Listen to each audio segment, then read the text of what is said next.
hemos definido lo que es la viscosidad, perdón, la presión. Ahora vamos a entender cómo es que se mide la presión, ¿cierto? Entonces, cuando hablamos nosotros de la medición de presión, implica que cuando nosotros queremos hacer algunos cálculos donde van a involucrarse la presión de un fluido, se tiene que efectuar una relación con alguna presión de referencia, siempre. Es normal que la atmósfera sea la presión referencial. Así, la presión que arroja la medición que tiene un fluido se llama presión manométrica. Entonces, la presión que se mide en relación con un vacío perfecto se denomina presión absoluta. ¿Correcto? Entonces, habría que ver la manera de cómo tener un modelo matemático que me pueda describir a mí la manera de cómo convertir de la una a la otra o de la otra a la una, permitiendo eso que la presión absoluta va a ser igual a la presión manométrica más la presión atmosférica. Bien, si ustedes se pueden dar cuenta en la figura, está mostrando una interpretación de la ecuación que acabamos de presentar, ¿cierto? Un vacío perfecto es la presión la más baja posible. Por tanto, una presión absoluta siempre será positiva. Una presión manométrica que sea superior a la presión atmosférica también va a ser positiva. Si fuera inferior a la presión manométrica, entonces esta será negativa. En consecuencia, estaríamos trabajando al vacío, que es lo que sucede con los evaporadores que vamos a ver más adelante. La presión manométrica se expresa en Pascal, ¿cierto? A ver, para ser más claro, vamos a ponerlo por acá.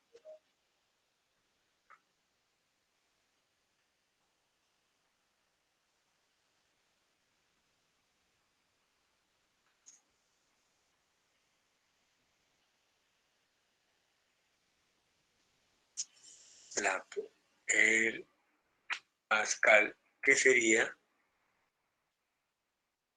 manométrico, ¿cierto? Perdón.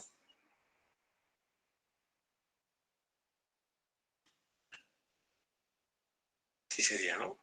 Que sería presión manométrica. Y a este le llamamos, cuando hablamos del sistema británico, o PSIG. Así también se conoce, ¿correcto?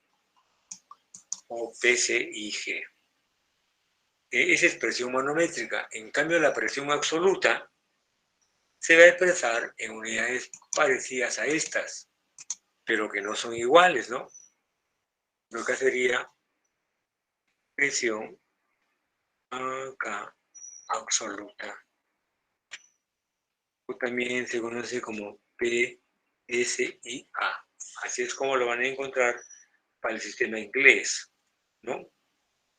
Entonces, la magnitud de la presión atmosférica varía, lógicamente, con la ubicación y con las condiciones climáticas. Por ejemplo, la presión barométrica, con la que se emite en los reportes del clima, es un indicador de la variación continua de la presión atmosférica. Entonces, observen ustedes, se van a dar cuenta ahí en la manera cómo se desarrolla esta condición.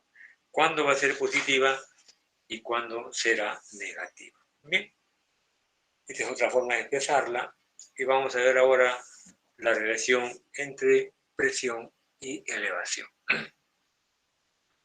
El término elevación significa una distancia vertical entre un nivel de referencia y un punto de interés, ¿no? Entonces, esa elevación, a esa distancia vertical le llamamos z. El cambio de elevación de los z se llama h. Entonces, una elevación siempre se va a medir en forma positiva en dirección hacia arriba y en forma negativa en dirección hacia abajo. En consecuencia, en un líquido homogéneo que va a estar en reposo, el cambio de la presión debido a un cambio en la elevación se calcula a través de este modelo matemático. ¿Y cómo es que sale este modelo matemático? Miren, el cambio de presión debido a un cambio de elevación, debido a un H, se calcula en un fluido en estado estático, así. Bien, acá pueden darse cuenta ustedes, y acá pueden ver, si esta es la superficie del agua, acá tenemos el nivel de referencia. Si este es el nivel de referencia, lo que está para arriba es positivo. Y esto sería Z150 y Z60. Si el nivel de referencia está en el submarino, lo que está hacia abajo va a ser negativo, lo que está hacia arriba va a ser positivo. Lo ideal sería, lo mejor sería trabajarlo así, ¿no? Porque acá pueden confundir los signos que se puedan desarrollar dentro del mismo. Bien. Ahora, vamos a ver cómo se desarrolla la elevación cuando intentamos relacionarlo con la presión, ¿correcto? Cuando lo vamos a relacionar con la presión. Bien, la relación entre un cambio en la elevación, hemos dicho que es H, y un cambio de presión, ya lo hemos definido, pero ¿cómo es que sale esta ecuación? ¿Cómo es que se obtiene esto? Acá hay una figura que está ilustrando un cuerpo estático con un peso específico y está considerando un volumen pequeño de fluido en algún punto por debajo de la superficie. Si este es el volumen cilíndrico pequeño del fluido, y este es como si fuera una muestra y este es el total, ¿correcto? Ahí lo tiene. A ese yo le aplico una presión. Entonces, la presión a la misma altura es la misma por el principio de Pascal, ¿no? Si el elemento de fluido tiene una misma altura, la presión sigue siendo la misma en todas las direcciones. ¿Cierto? Ahora vayamos acá.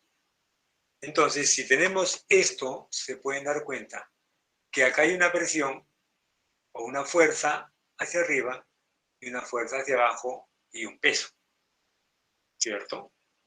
El peso del fluido. ¿Qué es P1? P1 es la presión en el fondo del volumen, o en el fondo del cilindro. Y P2 es la presión en la parte superior del cilindro. La diferencia de la elevación de los zetas es diferencial Z o H. Pero acá le llamamos diferencial de Z. El cambio de presión que va de P1 a P2, P2 sería igual a P1 más, si tuviéramos que verlo como delta de P, pero ¿cuándo se emplea el delta de P? Cuando yo conozco la condición inicial y la condición final, cuando yo conozco los valores de contorno, cuando yo conozco la cuantificación de los límites, matemáticamente hablando. Pero como no sé cuáles son, entonces los modelos matemáticos me dicen que debo aplicar un diferencial de P. No sé si es incremento o es decremento, ¿no? Entonces, el área sigue siendo la misma y es constante para todo el elemento del fluido. Ahora, el volumen que tiene este cilindro sería área por altura. Entonces, volumen va a ser igual al área por el diferencial de Z. Ahora, el peso del elemento, el peso del fluido dentro del cilindro será igual al peso específico por el volumen, pero sería el peso específico por A por el diferencial de Z, ¿no? Ahora, P2 va a ser igual ¿a qué? A P1 menos el diferencial de P. Obtenido en otra forma, acá sería expresado como la fuerza. Entonces la fuerza será P1 menos diferencial de P por el área. Reemplazando nada más en la figura. Pero a la vez me dice que la suma de las fuerzas verticales, acá, partiendo del principio de equilibrio estático, esto es 0. Entonces sería F1 para arriba, F2 para abajo y W para abajo. Sería F1 menos F2 menos W es igual a 0. Pero, ¿qué es F1? P sub 1 por A. ¿No? Ya, entonces F1 sería igual a F2 más W, pasándolo para el otro lado. ¿Pero qué es F2? Es P sub 1 más diferencial de P por el área, más el peso específico, que sería el peso por la diferencial de Z por el área. Y más o menos se vería así, miren. Acá está. Simplificando, me va a quedar P sub 1 menos P sub 1 menos diferencial de P. Y eliminando este con este me va a quedar esa expresión, ¿no? Pero como es un diferencial de Z y un diferencial del P, yo lo tengo para el elemento fluido, yo lo quiero para todo el volumen, para todo el agua que está en el dibujo. Por lo tanto, hago una integración. La integración entre P sub 1 y P sub 2, que corresponde a Z1 y Z2. En el caso de los líquidos, el peso específico es constante porque el líquido es incompresible. Por lo tanto, el peso específico no varía. En consecuencia, sale de la integral y queda expresado en esa forma, permitiendo entonces que yo pueda obtener una ecuación como esta. Pero ¿qué es P sub 2 menos P sub 1 del KP? Y acá Z2 menos Z1, que es H, lo pongo al revés, Z1 menos Z2 y me da positivo por H. En consecuencia, yo puedo decir que para que exista variación de presión, tiene que haber una variación, ¿no? ¿De qué sería? Hemos dicho, ¿variación de qué? Altura. Variación. ¿De qué sería? Elevación. Altura. Variación de elevación. Claro, es lo mismo, ¿no? Pero hay que decirlo con los términos adecuados.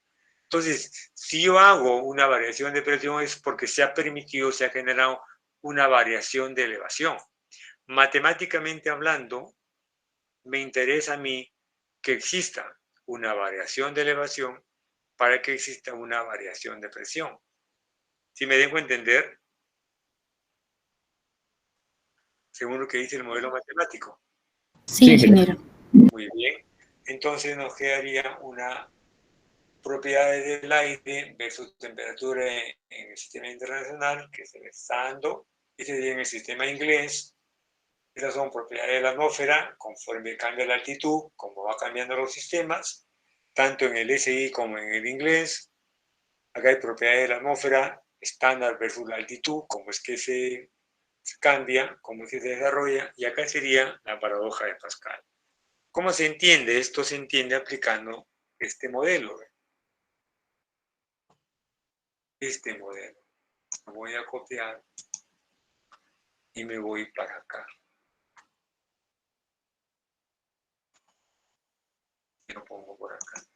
Entonces yo digo que este recipiente tiene una área, este tiene otra área, este es una área diferente a esta y este es completamente diferente al resto. Para que exista una variación de presión debe haber un cambio de elevación y aquí está. Si el cambio de elevación es el mismo para todos y cada uno de los contenedores y a la vez me dice que tiene que ver con la propiedad del fluido, con la naturaleza del mismo, significa que para un mismo fluido el área no interviene para nada en el cambio de presión. Porque matemáticamente hablando, ahí lo demuestra. ¿Cierto? En la obtención de esta ecuación yo he eliminado el área. Entonces me indica a mí que no es relevante, que no es influyente, ni es correlacionable. Por lo tanto, solamente variando la elevación para un mismo fluido y manteniendo siempre la misma altura, la presión seguirá siendo la misma, independiente de la forma que tenga el recipiente que lo contiene. ¿Sí? Esa sería la conclusión. Y ahí pueden tener ustedes este ejemplo, miren. Esta es la altura, esta es la elevación, esta es la distancia vertical. Este es lo que permite generar una presión. La suficiente elevación produce que se genere un flujo de fluidos por gravedad, permitiendo que el agua pueda llegar a sus domicilios, que es lo que sucede con las urbanizaciones, ¿no? Tienen norias, tienen reservorios con una altura determinada para generar esta carga estática que permite desarrollar el sistema en esa forma.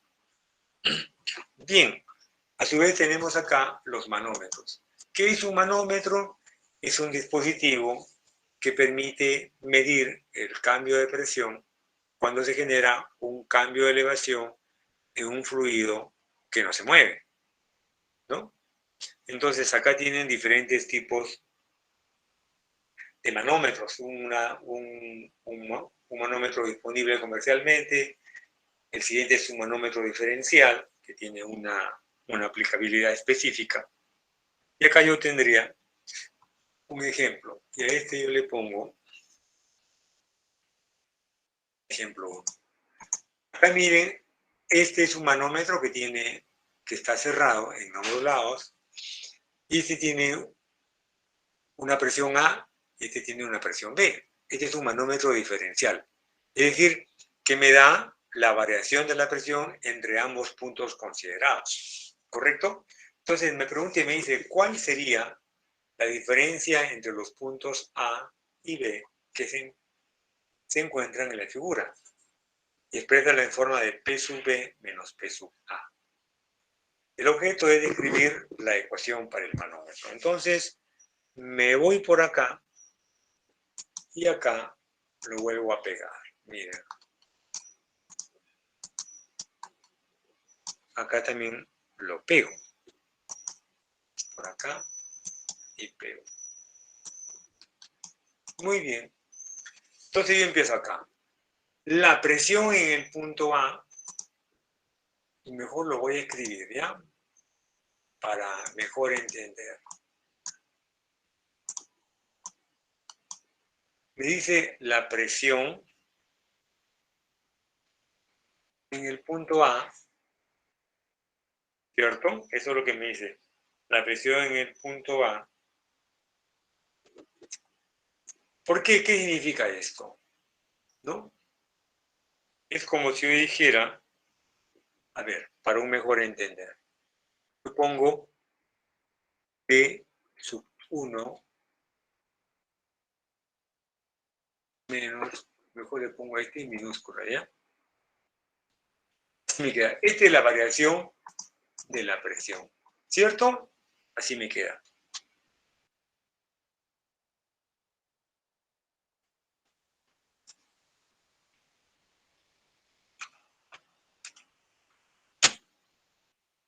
Ahí está. Por el peso específico, ¿ven? Copiar y acá lo pongo.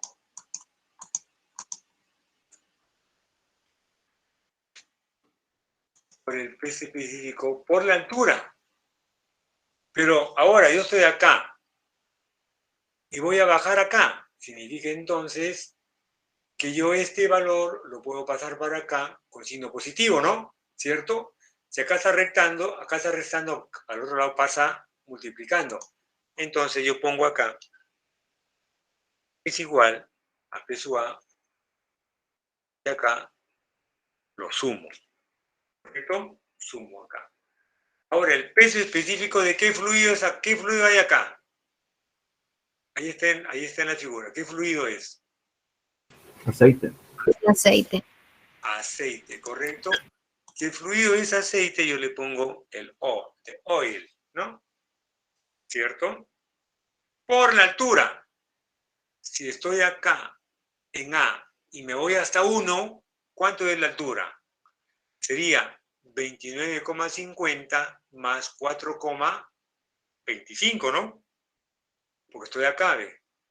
Es entre A y este punto es 4,25, así dice la figura, más 29,50. Entonces, yo acá tengo 29,5 más 4,25. ¿Cierto? ¿Esto cuánto me da? 34.75. ¿Cuánto? 33.75. 33.75. Ahí lo tengo. Este es el primero que yo tengo. Y acá estoy en el punto 1, miren. Pero ¿qué hemos dicho cuando tienen la misma altura? El punto 1 debe ser igual al punto El punto 2. al punto 2. Entonces estoy acá en el punto 2. ¿Correcto? Ahora estoy acá. Si para acá sumé, para la parte inferior sumo, para la parte superior, ¿qué tengo que hacer? Restarlo. Tengo que restar, ¿correcto? Entonces acá tengo menos, sería, ¿quién? El peso específico de quién. El agua. El agua. Del agua. Entonces acá yo pongo, para no tener que estar buscando cada rato, pongo la copia y acá me voy a poner, ¿no? Pego acá. Por la altura, porque así me dice acá, ¿ve? La altura. ¿Cuánto es la altura acá del agua? Entonces, como este es agua, le pongo agua ahí, pues, ¿no? Por, ¿cuánto es la altura? 29,50. 9.5. 29.5. ¿Correcto? Hasta ahí estamos bien. Ahora estoy, ¿dónde estoy? En el punto 3. Ahora me voy hacia el punto 4, porque el punto 4 tiene la misma altura que el punto B. Entonces, como voy hacia el punto 4, empiezo a restar, ¿no? Porque sigo subiendo. ¿Cuánto tiene, sería el peso específico de quién? Del Del aceite. aceite. Aceite. Entonces vuelvo a copiar acá, ¿no? Bueno, copiar y pongo acá y pego acá, ¿no? Por la altura. ¿Cuánto es la altura? 4.25. 4.25. Entonces, esto va a ser igual a quién? Presión 2. ¿Ah? Presión 2. No, esto va a ser igual a quién. Estoy acá. Entonces, Presión 2. Presión esto 2. se borra y me queda así. Esto va a ser igual a quién. Si estoy acá en el punto 4, La presión B. Presión la B. presión. Presión en B. Muy bien.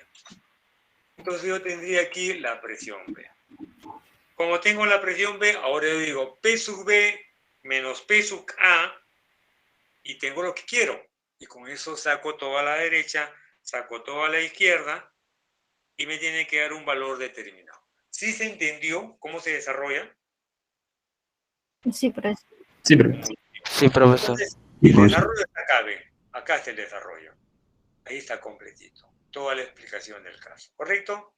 Muy bien, sigamos entonces ahora. Ahí como tienen ustedes los manómetros de tipo pozo, mírenlo, que van a ser usados para diferentes tipos de aplicaciones de los manómetros. El manómetro tipo pozo inclinado, ¿cierto? Bien, acá por ejemplo se utiliza el ángulo de inclinación que es de 15 grados y utilizas el modelo matemático para poder hacer la calibración tomando en cuenta la deflexión que se va a leer de manera directa, ¿no?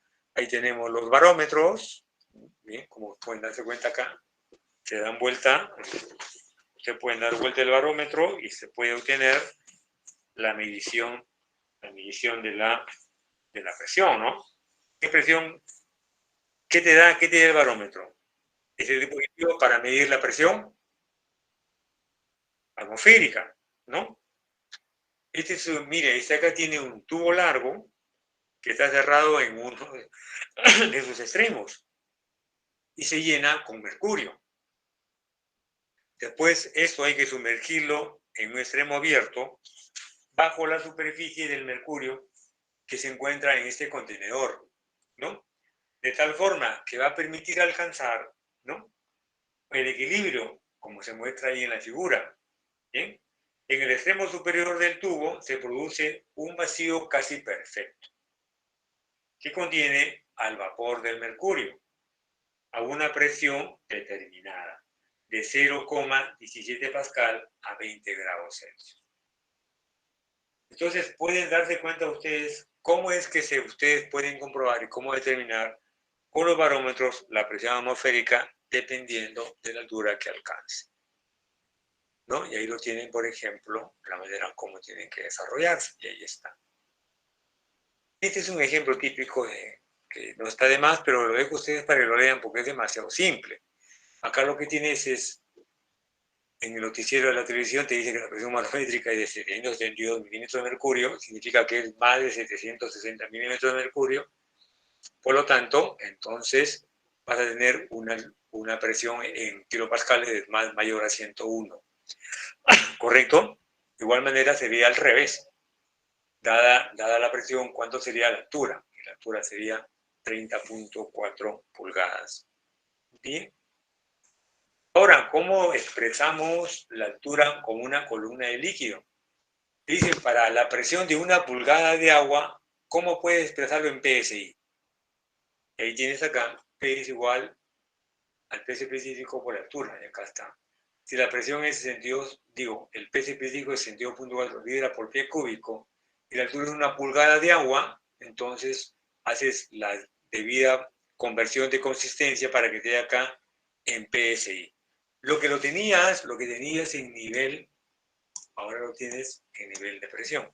En nivel de altura, ahora va en nivel de presión. Y acá están los factores de conversión.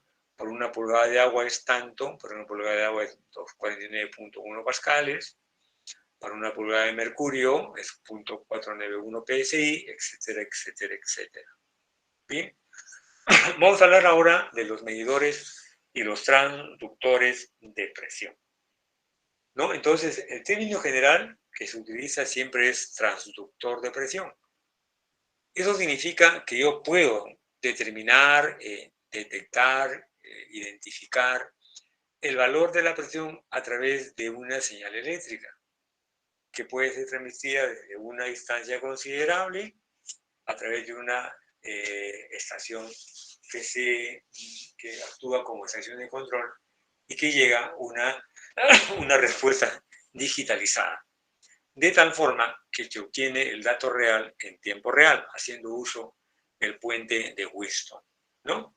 Ahí tienen, por ejemplo, los medidores de presión tipo Bourdon, que los tienen.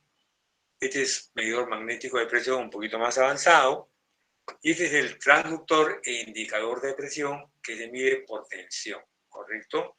Y acá es otro mucho más adelantado, que es el transductor de presión del tipo de transformador diferencial lineal variable. Estos son los que se usan, por ejemplo, lo que usa el MINA para determinar ciertas variables operacionales. Eso es, en esencia, lo que tendríamos que determinar para efectos de tener claro qué es lo que nosotros estamos requiriendo para un mejor entendimiento dentro de esta clase. Bien, hasta acá hemos terminado el segundo tercio del curso. ¿Correcto? Y con esto ya tenemos, yo he tenido, con la disculpa del caso no he podido ver, pero voy a preguntar, ¿quiénes fueron los que estuvieron respondiendo a mis preguntas conforme iba desarrollando el ejemplo? ¿Quiénes son? Mantilla Alvarado, profesor. ¿Perdón? Mantilla Alvarado. Mantilla. Sí, ¿Otro? profesor. Moreno Fernández, profesor. León Casana también, profesor. Muy bien. Santillán también, profesor. León Casana. Gutiérrez. León Casana. Santillán también. ¿Perdón? ¿Santillán dijo alguien? Y también, profesor, al igual que mi compañera León Casana. León Casana, ¿tú apellidas? León Santillán. León Santillán. Muy bien. Hay más, ¿no? Gutiérrez y Sarazo, profesor. Gutiérrez, Lizarazo. Problemas del libro y solamente es calcular, ¿no? Calcular. pero no hay un tipo de razonamiento para saber cuándo uso uno, cuándo uso el otro. En el caso de los SUS, del ISO y del el otro que no recuerdo, sí están con aplicaciones, no sea para motores, ya lo que se ha explicado, pero mi pregunta puntual es respecto a la dinámica y a la cinemática. ¿Cuándo usar cuál? La viscosidad dinámica, como su nombre lo dice, se utiliza en el flujo de fluidos. Y la viscosidad cinemática se utiliza cuando es el desplazamiento a lo largo y ancho de un área. ¿Sí? ¿Sí se entiende esa Gracias, parte? profesor. Muy Sí, bien. ya me quedó claro. Ok. Bien. Por favor, marcaron su asistencia. El delegado tiene que solicitar un formato para que llenen todos los que han asistido a la socialización del sílabo por no haberme avisado que no había asistencia. El delegado tiene que firmar con todos y cada uno de ustedes y llenar toda la información. Pueden solicitar a la escuela ese formato. Delegado, ¿sí me escuchas? Sí, sí, ingeniero, le escucho. Muy bien. Entonces quedamos así. El término Sí, de la distancia debe estar. más bien hacerle la consulta, ¿hasta cuándo sería el plazo para la entrega de dicho informe? ¿De cuál informe? ¿De El ese que me dice formato? del formato mismo, disculpe, sí. Muy bien. Hasta, Hasta el día jueves.